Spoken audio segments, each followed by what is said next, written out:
थाना मंडी पुलिस ने एक शातिर नशा तस्कर को 111.63 ग्राम नाजायज चरस सहित थाना मंडी क्षेत्र से किया गिरफ्तार।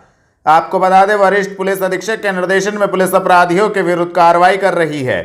थाना मंडी पुलिस ने एक शातिर नशा तस्कर नसीम उर्फ अन्नू को थाना मंडी क्षेत्र से गिरफ्तार करने में महत्वपूर्ण सफलता प्राप्त की है, जिसके कब्जे से 111.63 ग्राम नाजायज चरस बरामद की गई है। संबंधित धाराओं में कार्रवाई करते हुए अभियुक्त को न्यायालय के समक्ष पेश किया गया है। गिरफ्तार करने वाली टीम में उप निरीक्षक अतुल कुमार, सुनील वर्मा, हेड कांस्टेबल कमल कौशिक मौजूद रहे।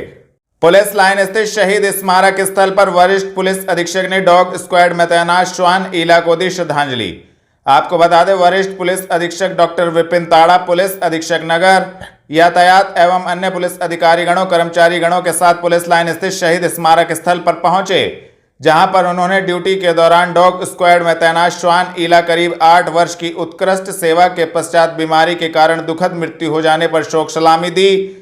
इस दौरान सभी ने पुष्प अर्पित कर भावभीनी श्रद्धांजलि दी। श्वान ईला द्वारा अपनी सेवा के दौरान जनपद में घटित गंभीर घटनाओं के अनावरण में महत्वपूर्ण योगदान दिया, जिसे पुलिस विभाग सदैव स्मरण रखेगा।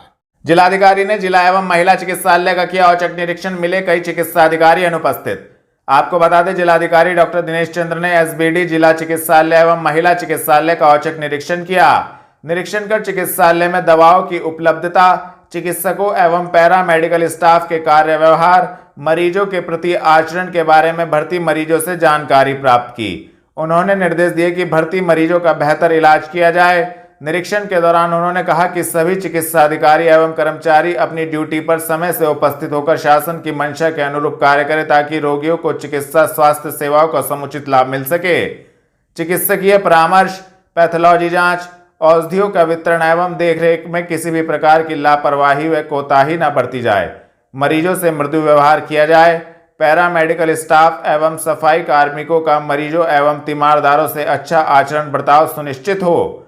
डॉक्टर दिनेश चंद्र द्वारा सर्वप्रथम हड्डी रोग विभाग का निरीक्षण किया गया, जिसमें उपस्थित चिकित्सक द्वारा मरीजों को बाहर की दवाइयां लिखी जा रही थी, जिस पर जिलाधिकारी द्वारा रोष प्रकट करते हुए चिकित्सक को निर्देशित किया कि किसी भी मरीज को दवाइयां बाहर से न लिखी जाए, अस्पताल में उपलब्ध दवाइयां ही मरीज को लिखी जाए। बाल रोग विशेषज्ञ एवं फिजिशियन ओपीडी कक्ष का निरीक्षण किया गया, जो व्यवस्थित पाया गया। अल्ट्रासाउंड विभाग के निरीक्षण के दौरान अल्ट्रासोनोलॉजिस्ट उपस्थित नहीं था तथा कक्ष बंद पाया गया, जिस पर जिलाधिकारी द्वारा कड़ी नाराजगी व्यक्त की गई। इसके पश्चात एक्सरे कक्ष का निरीक्षण किया गया, जहां पर एक्सरे टेक्नीशियन कक्ष में उपस्थित नहीं था, किसी अन्य कक्ष में उपस्थित था, जिसको निर्देशित किया गया कि वह एक्सरे कक्ष में ही उपस्थित रहे, जिससे मरीजों को परेशानी ना हो। रजिस्ट्रेशन काउंटर के निरीक्षण में मरीजों की पर्ची बनवाने हेतु 4 लाइनें लगी हुई थी। रजिस्ट्रेशन काउंटर बढ़ाने हेतु निर्देशित किया गया, क्योंकि मरीजों की लाइन धूप में खड़ी हुई थी, जिन्हें काफी समस्या हो रही थी। निरीक्षण के दौरान प्रमुख अधीक्षक एसबीडी जिला चिकित्सालय उपस्थित नहीं थे। जिलाधिकारी ने निर्देश दिए कि चिकित्सालय में मरीजों को बेहतर अल्ट्रासाउंड की सुविधा उपलब्ध कराई जाए, किसी भी मरीज को बाहर से अल्ट्रासाउंड न कराना पड़े। जिला महिला चिकित्सालय के निरीक्षण के दौरान ऑक्सीजन प्लांट संचालित पाया गया, परंतु निरीक्षण के दौरान अस्पताल में मुख्य चिकित्सा अधीक्षिका अनुपस्थित थी, जिस पर जिलाधिकारी द्वारा नाराजगी जताते हुए अस्पताल में समय से उपस्थित होने हेतु कड़ी चेतावनी दी गई। इसके बाद महिला वार्ड में भर्ती मरीजों से बात की गई तथा अनेक बच्चों को देखा गया व खाने पीने के बारे में भी जानकारी ली गई, जो सही पाई गई। थाना मंडी पुलिस ने शातिर नशा तस्कर को 117 ग्राम नाजायज चरस सहित कस्बा नकुड़ के पास से किया गिरफ्तार। आपको बता दें, वरिष्ठ पुलिस अधीक्षक के निर्देशन में पुलिस अपराधियों के विरुद्ध कार्रवाई कर रही है। थाना मंडी पुलिस ने एक शातिर नशा तस्कर शाकिब उर्फ हाथी को कस्बा नकुड़ के पास से गिरफ्तार करने में महत्वपूर्ण सफलता प्राप्त की है, जिसके कब्जे से 117 ग्राम नाजायज चरस बरामद की गई है।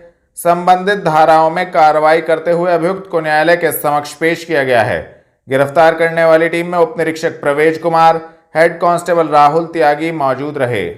पुलिस लाइन में सर्व समाज के लोगों ने बाल रोग विशेषज्ञ डॉक्टर जितेंद्र चुग की गिरफ्तारी की मांग को लेकर दिया धरना। आपको बता दें, पुलिस लाइन में सर्व समाज के लोग पहुंचे, जिन्होंने बाल रोग विशेषज्ञ डॉक्टर जितेंद्र चुग की गिरफ्तारी की मांग की। सभी का कहना था कि डॉक्टर की लापरवाही के चलते 7 अक्टूबर 2023 को एक बच्चे युवान की मृत्यु हो गई थी, जिसमें अभी तक भी डॉक्टर की गिरफ्तारी नहीं हुई है। सर्व समाज के लोगों ने डॉक्टर की गिरफ्तारी की मांग को लेकर पुलिस लाइन में धरना दिया।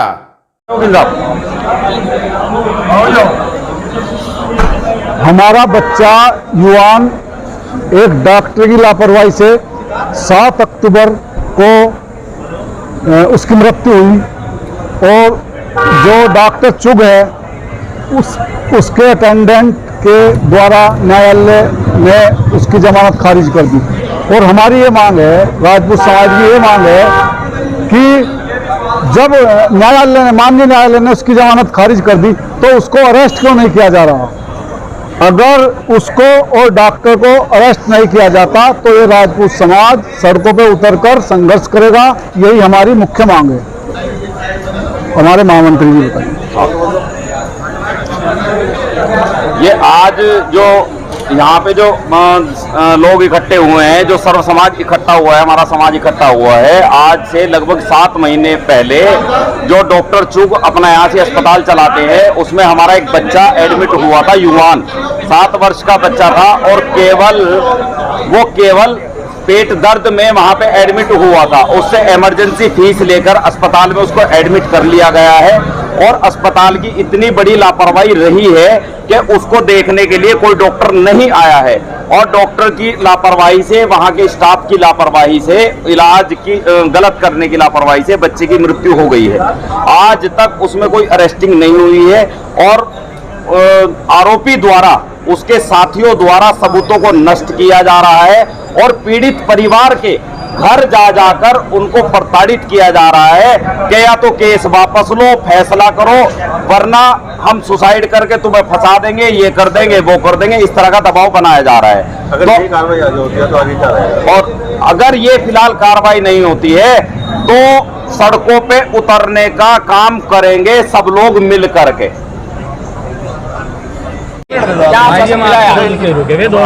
ये मेरा नाम रोहित सिंह राणा है और अब ये आप सब लोग इस बात से अवगत हैं कि अब से 6 महीने पहले एक दुर्भाग्यपूर्ण घटना में हमने अपने एक बच्चे को खो दिया था और जितने भी यहाँ लोग मौजूद हैं सबकी एक ही पीड़ा है कि जब 304 का मुकदमा एक गंभीर अपराधी के विरुद्ध दर्ज हो गया तो आज तक ऐसी क्या मामला हो गया कि उनकी आज तक गिरफ्तारी नहीं हुई। एक बात, जिस आदमी के ऊपर एक बच्चे को मारने का अपराध का आरोप है वो आज भी अपनी ओपीडी निरंतर चलाने का काम कर रहा है। तो दूसरा, हमने कप्तान साहब से ये मांग करी कि जो उसकी ओपीडी चल रही है क्यों ना वो तत्काल बंद कराई जाए। दूसरी बात, तीसरी बात, जहां पुलिस प्रशासन 10 या 12 दिन में अपनी चार्जशीट दाखिल करने का काम करती है, इस वाले मामले में तकरीबन 7 महीने से आज तक प्रशासन ने चार्जशीट दाखिल नहीं करी। तो हमने कप्तान साहब से ये बात कही कि आने वाले 3 दिन के अंदर आप इसमें चार्जशीट दाखिल कराने का काम करें। कप्तान साहब ने हमारी इन्हीं सभी बातों को माना है। चौथी बात ये थी कि इस दौरान 2 मरतबा वो डॉक्टर घर गया, बाकायदा धमकी देने का काम करा।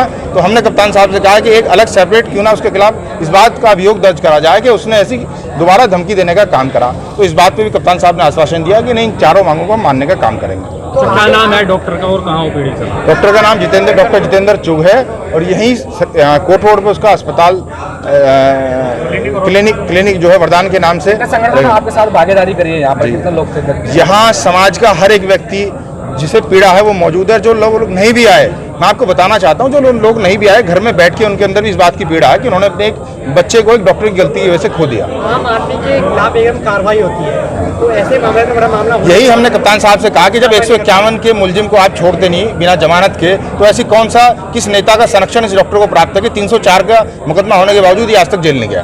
ठीक। पुलिस लाइन स्थित कार्यालय पर वरिष्ठ पुलिस अधीक्षक द्वारा किया गया जनसुनवाई का आयोजन, सुनी फरियादियों की समस्याएं। आपको बता दें, वरिष्ठ पुलिस अधीक्षक डॉक्टर विपिन ताड़ा द्वारा पुलिस लाइन स्थित कार्यालय पर जनसुनवाई का आयोजन किया गया। वरिष्ठ पुलिस अधीक्षक ने जनसुनवाई में पहुंचे फरियादियों की समस्याओं को ध्यानपूर्वक सुना। वरिष्ठ पुलिस अधीक्षक द्वारा फरियादियों की समस्याओं का त्वरित निस्तारण किया गया। वरिष्ठ पुलिस अधीक्षक फरियादियों की समस्याओं को ध्यानपूर्वक सुनते हैं और उनके निस्तारण हेतु त्वरित कार्रवाई करते हैं। इस दौरान संबंधित को आवश्यक दिशा निर्देश दिए गए।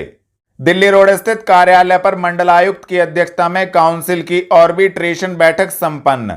आपको बता दें, मंडलायुक्त डॉक्टर हर्षिकेश भास्कर यशोद की अध्यक्षता में सूक्ष्म एवं लघु उद्यमों के भुगतान संबंधी व्यावसायिक विवादों के निस्तारण हेतु राज्य सरकार द्वारा गठित मंडलीय सूक्ष्म लघु उद्यम फैसिलिटेशन काउंसिल की बैठक कार्यालय सभागार में आहूत की गई।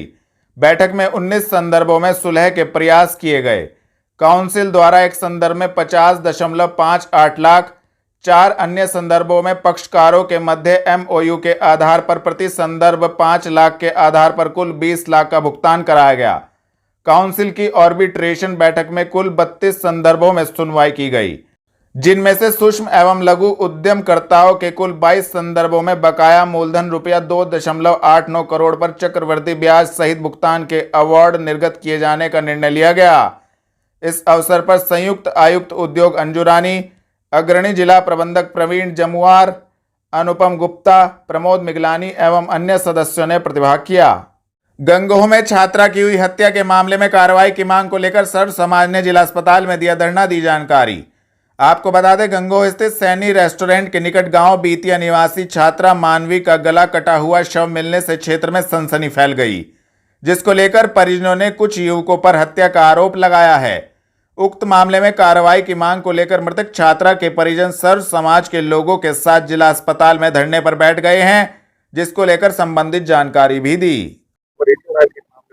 परिचय हमारा आज यही है कि हम सब पीड़ित है भाई साहब, और प्रशासन की कार्यशैली जो लचर कार्यशैली है इसके पीड़ित है हम। हमारे समाज की, हमारे क्षेत्र की, हमारी बिरादरी की एक बेटी की हत्या कर दी गई और प्रशासन हाथ पे हाथ धरे बैठा है सुबह से। ये खुल्लम खुल्ला गुंडागर्दी है और चुनौती है सहारनपुर पुलिस प्रशासन को, उन गुंडों की, उन बदमाशों की जो सरेराह कत्ल करके गए एक मासूम बिटिया का। और सुबह 8 बजे 9 बजे की घटना है ये तकरीबन। जो घटना स्थल है वहां पर एक अवैध ढाबा, एक अवैध रेस्टोरेंट संचालित होता है, उसको सील किया जाए। गंगो कोतवाल को ऐसे मामलों में लापरवाही के चलते ऐसी घटनाएं गंगो में रोज घट रही है, चाहे वो अवैध सट्टे का कारोबार हो, नशे का कारोबार हो या ये नोट अपराध और घटनाएं हत्या जैसी, उसको सस्पेंड किया जाए वहां से। और हमारा जो समाज है, ये समाज आज इसलिए यहाँ तपती धूप पे बैठा हुआ है, इस जमीन पर तपती धूप पे, ताकि हमें न्याय मिल सके। न्याय की गुहार लगानी पड़ी है जब जिम्मेदार अधिकारी हमारे बीच पहुंचे हैं। और ये प्रशासन की कार्यशैली रूटीन की होगी। जब तक कोई बैठता नहीं तब तक ये जागते नहीं, जब तक कोई बोलता नहीं ये सुनते नहीं। इनके कानों में जूं नहीं रहेंगी बिल्कुल भी। और गुर्जर समाज के 2 विधायक, 1 सांसद है। गुर्जर समाज बहुलता में रहता है यहाँ सहारनपुर में। और ये पुलिस इकबाल को ही नहीं, हमारे इकबाल को भी चुनौती है। हमारी बेटियां कत्ल करके एक व्यक्ति दूसरे जिले से आता है और वो करके चला जाता है, और पीड़ित जो है वो उसका नाम भी दे रहे, निशानदेही भी दिए उन्होंने, संदिग्धों के नाम भी दिए। कोई कार्रवाई नहीं है, सीसीटीवी फुटेज, CDR सब कुछ मिल चुका पुलिस को। पुलिस अधिकारी तकरीबन 4 घंटे से हम लोग यहाँ बैठे, तब जाके सीओ सेक्रेटरी साहब आए हैं यहाँ पर, और उन्होंने भी आते ही कह दिया कि मेरा सर्किल नहीं है। जानकारी 12 घंटे बाद ये भाई साहब पीड़ित तबका बैठा है इस टाइम, इसकी ना कोई जाति है ना कोई मजहब है। ऐसी घटनाएं रोज होती है। वो अलग बात है कि हम लोग अपने अधिकारों के लिए लड़ाई लड़ रहे हैं, इंसाफ के लड़ाई लड़ रहे हैं, नहीं तो लोग जो है चुपचाप अपने घर चले जाते हैं न्याय जागते हो सहने के बाद। अब इंसाफ चाहते हैं, गंगो कोतवाल सस्पेंड हो, वो रेस्टोरेंट जो है वो सील हो, और जितने मुलजिमों के नाम पीड़ित परिजनों ने दिए 4 लोगों के, उनका इनकाउंटर हो। अब तक किसी की गिरफ्तारी नहीं हुई, सुबह से लेकर अब तक 12 घंटे बीत चुके इस घटना को। सर, गंगो में जो है महिला का शव मिला है, क्या पूरा मामला है, किस तरह से? गंगो थाना क्षेत्र में आज सुबह एक युवती का शव मिला, जिसकी की हत्या किया जाना प्रतीत हुआ था, जिस पर कि पुलिस ने तत्काल शव को कब्जे में लेकर पोस्टमार्टम के लिए भिजवाया है। और सभी आला अधिकारी मेरे द्वारा घटनास्थल का निरीक्षण किया गया। कई हमको ठोस साक्ष्य मिले हैं घटनास्थल पर। आसपास के CCTV कैमरा भी दिखवाए जा रहे हैं। कुछ संदिग्ध हैं जिनके नाम सामने आए हैं, परिजनों से उस बारे में बात की गई है, और जो तहरीर दी जा रही है और जो अन्य साक्ष्य हैं, CCTV हैं, उसके आधार पे घटना का शीघ्र अनावरण कर जो अभियुक्त हैं उनकी गिरफ्तारी की जाएगी। सर, क्या कहाँ की रहने वाली के कुछ पता चल पाया है सर? युवती सहारनपुर की रहने वाली हैं और शहर की रहने वाली हैं, और इनके परिजनों द्वारा इनको गंगो छोड़ा गया था आज सुबह। वहाँ कोई काम के सिलसिले में गई थी, जिसके बाद ये घटना वहाँ घटित हुई है। जितने भी घटनाक्रम रहा है उसकी जाँच की जा रही है, और कौन इसमें दोषी हैं उनका कुछ नाम भी पुलिस को पता चले हैं, कुछ संदिग्धों के, उनकी भी शीघ्र गिरफ्तारी कर घटना का अनावरण किया जाएगा।